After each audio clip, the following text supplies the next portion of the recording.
2025년 경북 지역을 휩쓴 대형 산불 기억하실 겁니다. 이 산불로 인해서 산도 다 탔고 이렇게 마을도 다 타서 완전히 잿더미가 돼버렸죠. 지금 보시는 것처럼 한국 역사상 가장 큰 재난 가운데 하나로 기록되었답니다. 어마어마했습니다. 작년에 불이 꺼지지 않아 가지고 이 화재로 말미암아서 이 재난이었는데 9만 헥타르의 산림이 불탔습니다.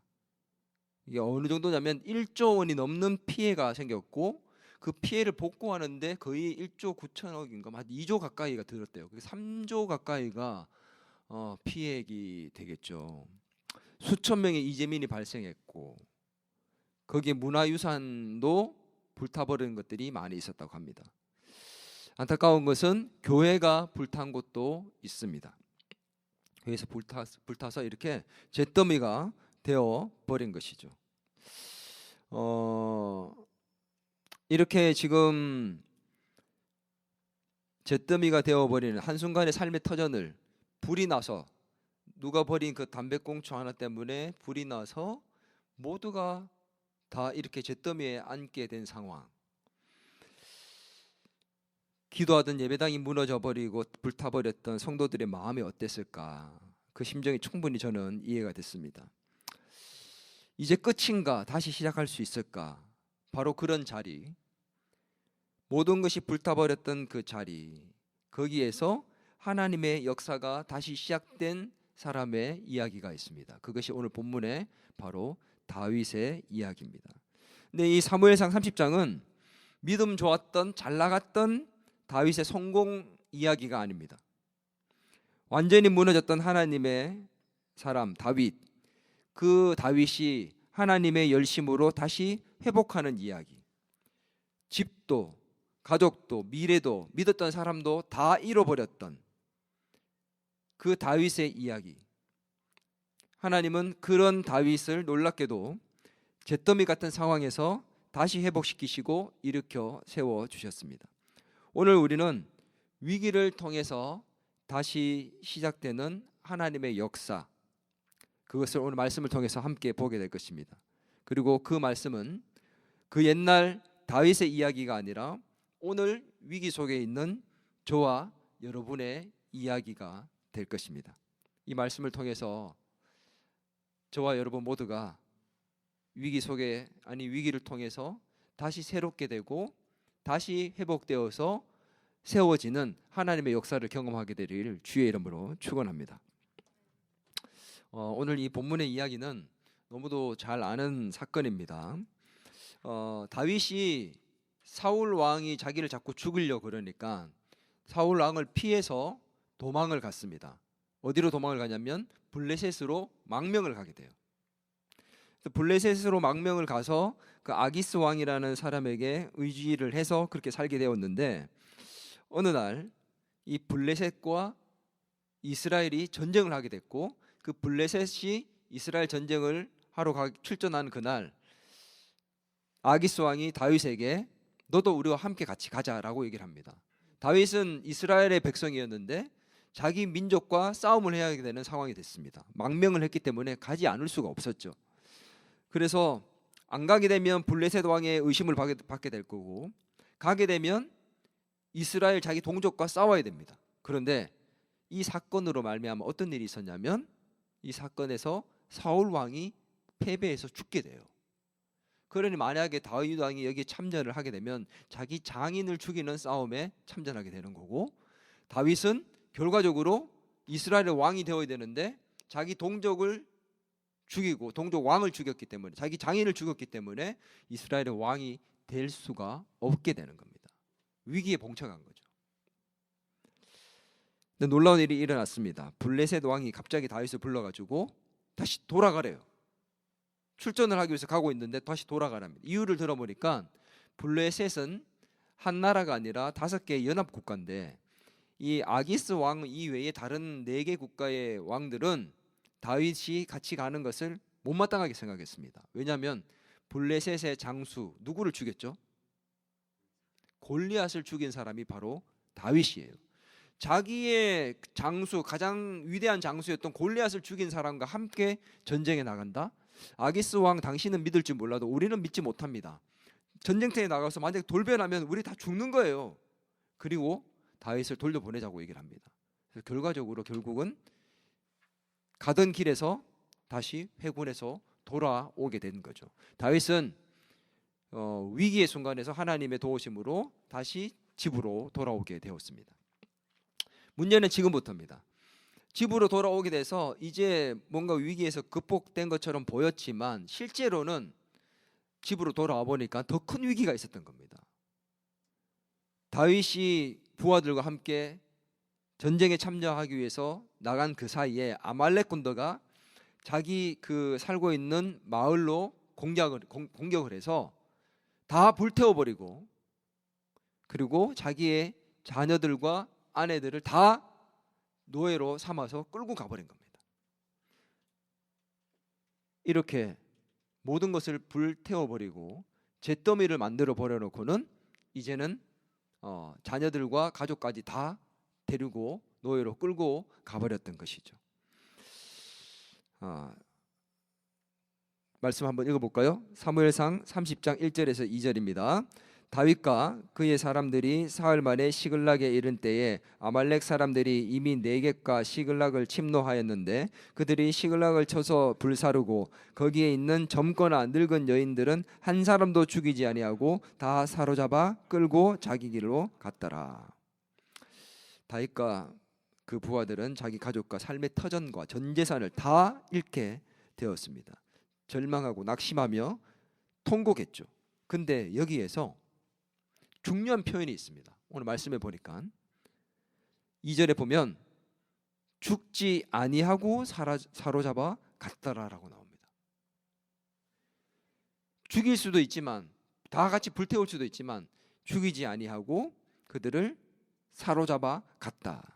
집은 불탔고 가족도 빼앗겼지만 생명은 하나님께서 지켜주셨고 끊어지지 않았던 것입니다. 항상 보면 여러분 그걸 기억하셔야 됩니다.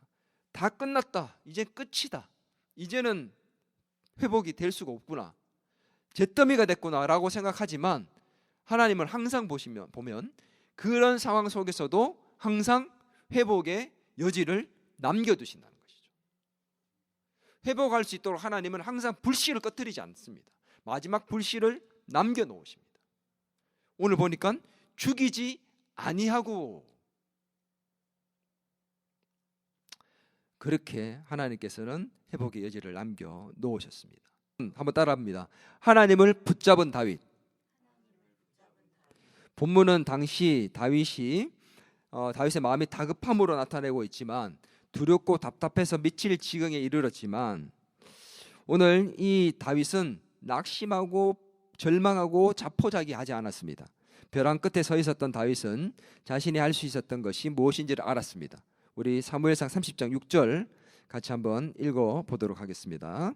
백성들이 자녀들 때문에 마음이 슬퍼서 다윗을 돌로 치자 하니 다윗이 크게 다급하였으나 그의 하나님 여호와를 힘입고 용기를 얻었더라. 여기서 힘입다라는 말은 하자크라는 말인데 붙잡다라는 말입니다.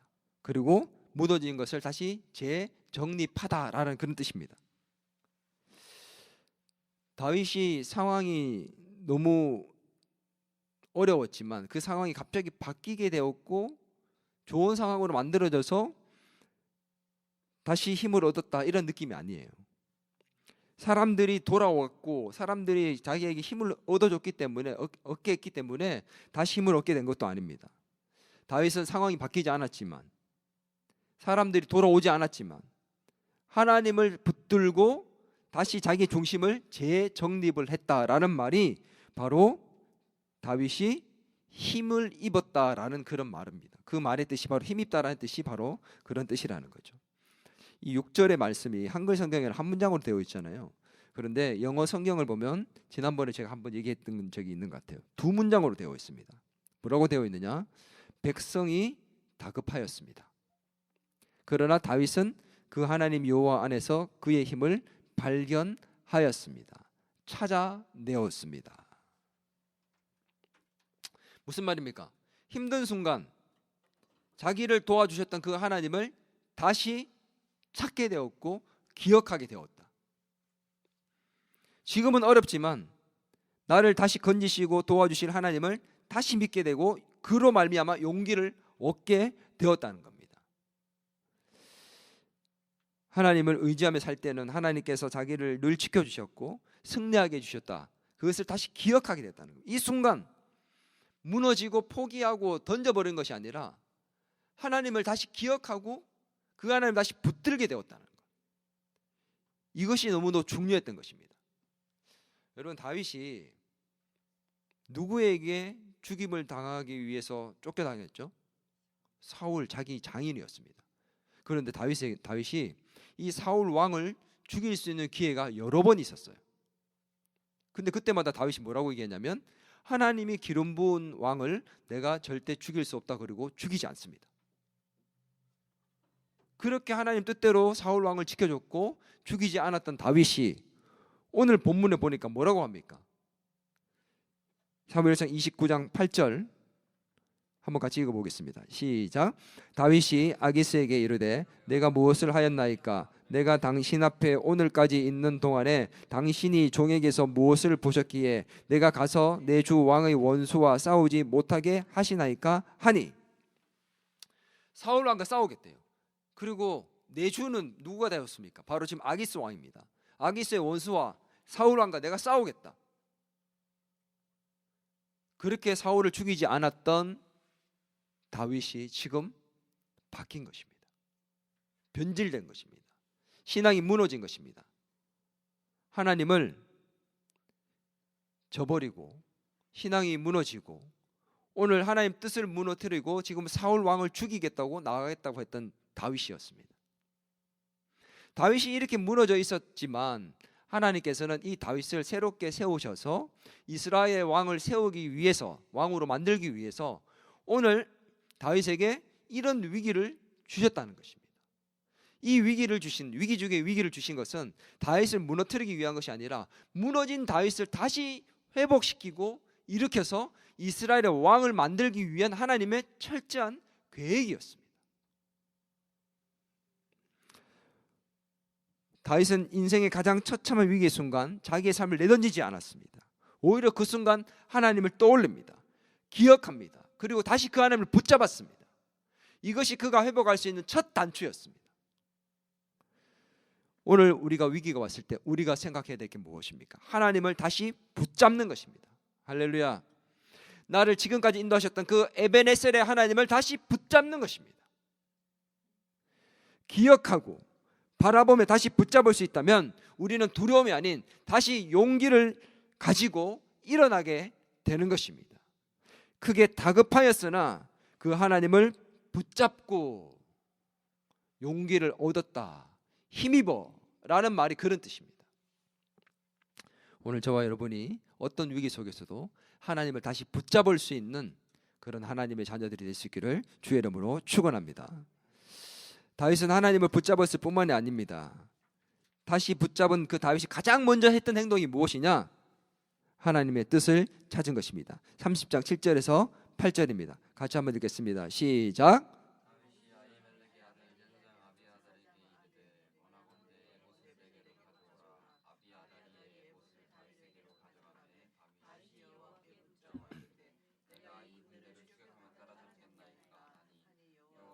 그에게 대답하시되 그를 쫓아가라. 내가 반드시 따라잡고 도로 찾으리라. 다윗이 뭐 했습니까? 지금 에봇을 가져오라고 하면서 하나님의 뜻을 묻고자 한다라고 얘기했습니다. 이 에봇에는 뭐가 들어있습니까? 우림과 둠밈이라는 하나님의 뜻을 구할 때 사용하는 것이 이 에봇에 들어있었습니다. 하나님의 뜻을 묻고자 했다는 것이죠. 두 번째는 하나님을 붙들었던 다윗이 두 번째로 했던 것이 무엇이냐면 바로 하나님의 뜻을 구한 것입니다. 한번 따라합니다. 하나님의 뜻을 구합시다. 뭐라고 구했습니까? 하나님, 제가 이 군대를 추격하면 따라잡을 수 있겠습니까? 라고 물었다는 것이죠. 따라가도 되겠냐는 겁니다. 추격해도 되겠냐는 겁니다. 묻습니다. 이 질문이 정말 중요해요. 왜냐하면 여러분 잘 생각해 보십시오. 이 질문이 필요해요, 안 필요해요? 지금 이 상황에서 하나님 제가 따라가도 되겠습니까? 라는 질문이 필요한 상황입니까? 아니면 그냥 따라가야 되는 겁니까? 따라가야 되는 상황이에요. 이 질문은 필요가 없는 질문이에요. 지금 내 가족이 잡혀갖고 죽지 않았다는 것을 알고 있어요. 왜냐하면 불타 있는데 제 속에 지금 사람이 없거든요. 그럼 잡혀간 거예요. 그러면 빨리 따라가서 구해내야 되는 게 맞는 거잖아요. 근데 이것을 다급했지만 바로 추격하지 않고 뭐 하고 있습니까? 하나님의 뜻을 구하고 있습니다. 묻고 있습니다. 이게 중요한 겁니다. 우리는 위기가 오고 급해지면 하나님께 묻는 것을 잊어버립니다. 급하니까 빨리 이 문제를 해결해야 되니까 급해집니다. 다급해집니다. 그래서 기도하지 않습니다. 하나님의 뜻을 구하지 않습니다. 찾지 않습니다. 오히려 빨리 무언가를 일하기 위해서 움직입니다. 다윗은 누가 봐도 당연한 것, 따라가야 되는 게 맞습니다. 그 당연한 것을 하나님께 묻고 있습니다. 오늘 우리에게 필요한 게 뭐냐면 바로 이 당연한 것을 하나님께 묻는 행동입니다. 위기 속에서 하나님 제가 이거 해도 될까요? 이렇게 해야 될까요? 물어보는 것들이 시시콜콜하지만 그 당연한 것들을 하나님께 물을 수 있는 사람이 되어야 된다. 하나님은 다윗을 그런 사람으로 다시 세우고자 하시는 것이죠. 다윗이 그것을 알았습니다. 그래서 바로 추격하지 않고 하나님께 묻고 있습니다. 오늘 당연해 보이는 그 일까지 하나님께 구하라고 말씀하고 있는 것이 성경입니다. 그런 그에게 하나님은 분명한 대답을 해주셨습니다. 추격하라. 내가 반드시 따라잡고 도로 찾으리라. 하나님의 약속, 회복의 약속의 말씀을 다윗에게 주셨습니다. 그리고 다윗은 그 약속의 말씀을 붙들고 추격해 갔습니다. 오늘 우리가 위기 상황 속에서 모든 것을 잃었을 때 우리가 해야 될 것은 무엇이냐? 하나님을 붙들고 하나님의 뜻을 구하는 것입니다. 지금 당연히 그 위기를 극복해야 되는 게 맞죠. 내가 무언가 행동을 해야 되고 액션을 취해야 되는 게 맞습니다. 그러나 그 행동을 하기 이전에 우리는 하나님의 뜻을 구할 줄 알아야 합니다. 할렐루야. 그 하나님 뜻을 구하고 그 하나님 뜻을 듣고 그 뜻대로 우리가 행동을 해야 된다는 것이죠. 그런데 문제는 뭐냐면 그 하나님의 뜻을 구하고 뜻대로 행동을 했는데도 불구하고 그런 데도 있잖아요. 그럼에도 불구하고 문제가 생길 수 있다는 겁니다. 오늘 다윗이 약속의 말씀을 듣고 그것을 믿고 부하들과 함께 아말렉 군대를 추격해 갔습니다. 그러면 빨리 따라잡아서 빨리 그들을 물리치고 다시 데리고 와야 되는 거잖아요. 그런데 문제가 또다시 발생합니다. 엎친데 덮친데 또 덮치는 겁니다. 설상가상에 또다시 설상가상입니다. 오늘 부솔 시내에 이르렀을 때 다윗이 데리고 갔던 600명 중에서 200명이 못 가겠다고 주저앉아 버렸습니다. 낙오한 것이죠. 자기 가족이 빼앗긴 사람들이 가던 중간에 지금 200명이 못 가겠대요. 내 가족이 지금 노예로 잡혀가고 있는데 못 간답니다. 200명이면 600명 중에서 200명 3분의 1입니다. 사기가 다 떨어져요. 나머지 400명도 사기가 떨어집니다. 그런 상황 속에서 다윗이 어떻게 했을까요?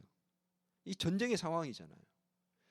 그들을 설득하고 화를 내기도 하고 어쩌면 전쟁의 상황이기 때문에 여러분 어때요? 전쟁 상황 속에서 만약에 부하가 내 말을 안 들으면 어떻게 할 수 있습니까? 상관은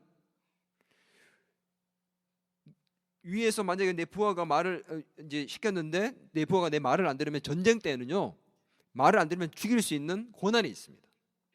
다윗이 얼마든지 그 부하들 200명 너희들 안 가? 그러면 죽일 수도 있어요. 처벌할 수 있습니다. 근데 다윗이 어떻게 했을까요? 처벌하지 않습니다. 다윗은 그 못 가겠다고 하는 그 200명들을 부솔 시내에 그냥 내버려 둡니다. 어떻게 이럴 수 있었을까? 하나님이 가라 했고 다시 회복할 거라고 얘기해서 가고 있었는데 또 다른 변수가 발생했죠. 또 다른 막힘과 또 다른 어려움이 발생했습니다. 그런데 멈추지 않았습니다. 그들을 남겨두고 다윗은 나머지 400명과 함께 가게 됩니다. 다윗이 어떻게 그럴 수 있었을까? 다윗은 전쟁의 승리가 사람의 숫자에 있지 않다는 것, 군사의 인원의 숫자에 있지 않다는 것을 믿었던 것입니다. 그 전까지 잊고 살았지만 하나님을 다시 붙들고 보니 가장 중요한 것이 무엇인지를 기억하게 됐습니다. 골리앗을 이겼던 것이 자기가 힘이 세서가 아니었다는 것을 기억하게 됐습니다. 다윗이 하나님을 다시 붙들고 말씀을 듣고 나니까, 믿고 나니까 이제 눈이 새롭게 뜨인 것입니다.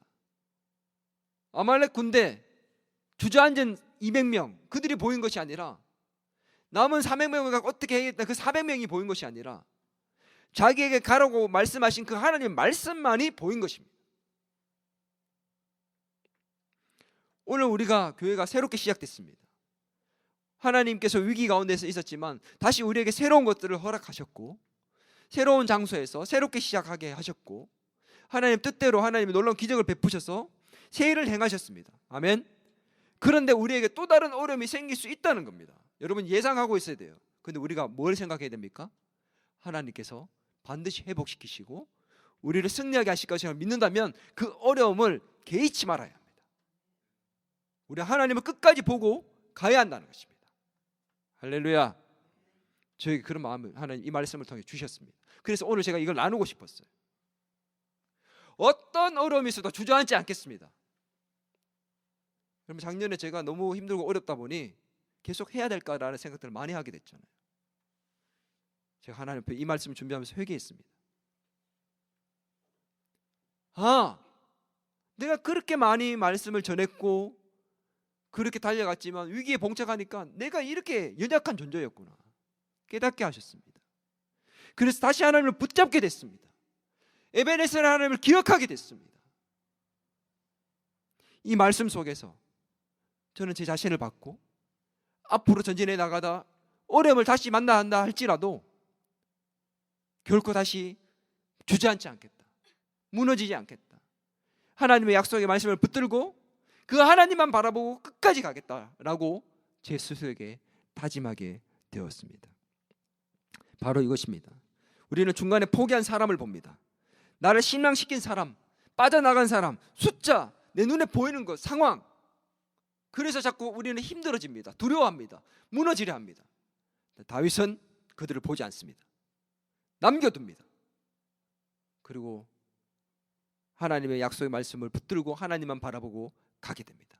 결국 다윗은 가서 그의 가족 다 되찾고 그들에게서 전리품을 취해서 오는데 그들이 가지고 온 그 전리품들이 이전에 있었던 것보다 훨씬 많은 전리품들을 가지고 오게 돼서 더 부하게 만들어졌습니다. 할렐루야.